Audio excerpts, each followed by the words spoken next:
बिस्मिल्लाहिर्रहमानिर्रहीम। अस्सलाम वालेकुम वीवर्स। आज हम जो रेसिपी बना रहे हैं वो है आलू मटर कीमा, जो बहुत मज़ेदार डिश है और बहुत आसानी से बनती है। इंशाल्लाह ये रेसिपी आपको बहुत ज़्यादा पसंद आएगी।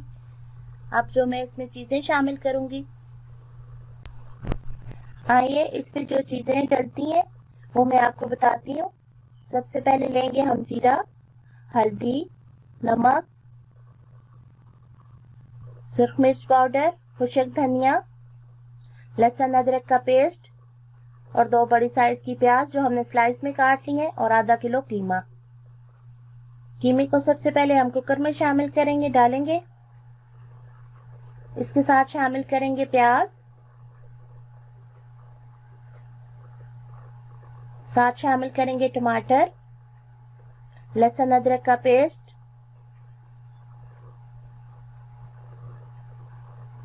खुशक धनिया, सफेद जीरा, हल्दी, नमक, सुर्ख मिर्च पाउडर। अब इसमें शामिल करें 2 गिलास पानी और कुकर को लगाएंगे 15 मिनट के लिए वेट, ताकि कीमा अच्छी तरह गल जाए और इसका कच्चापन भी खत्म हो जाए। कीमा हमारा गल चुका है। अब हम इसको भून लेंगे अच्छी तरह से, ताकि टमाटर और प्याज जो है वो अच्छी तरह से भून के कीमे के साथ तैयार हो जाए। इसमें जो पानी है थोड़ा सा, अब हम इसको खुश्क कर लेंगे। फिर इसमें शामिल करेंगे ऑयल।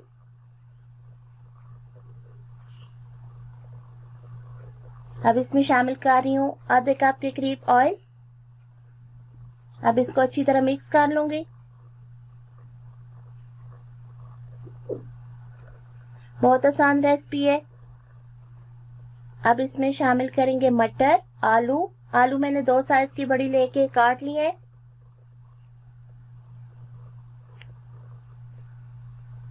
कुछ लोग कीमा दूसरी तरह से भी भून के पकाते हैं, लेकिन उस तरह उसका कच्चापन फिर भी रह जाता है। इस तरह सारे मसाले कीमे के अंदर अच्छी तरह से भून भी जाएंगे और पक भी जाएंगे।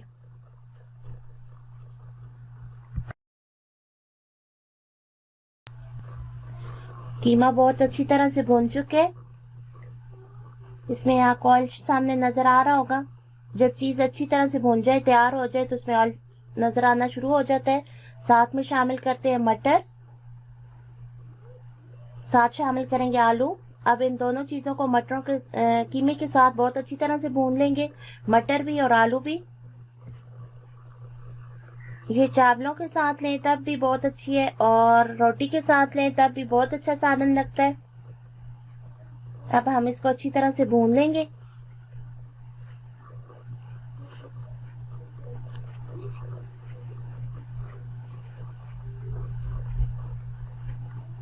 इतना भूनना है कि मटर हमारे पीले ना हो जाएं, सब्ज सब्ज रहें, ताकि देखने में भी सालन अच्छा लगे।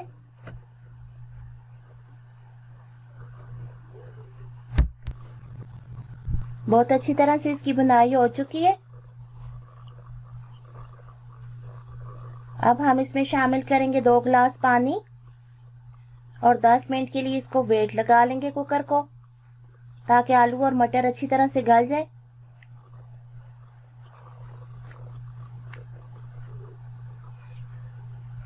दस मिनट के लिए इसको मैंने वेट लगाया।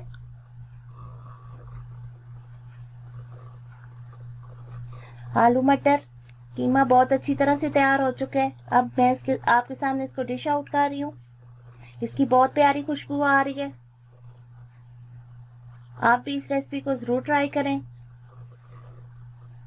और दुआओं में रखें याद। इंशाल्लाह फिर मिलेंगे बहुत ही अच्छी और प्यारी सी रेसिपी के साथ। अल्लाह हाफिज।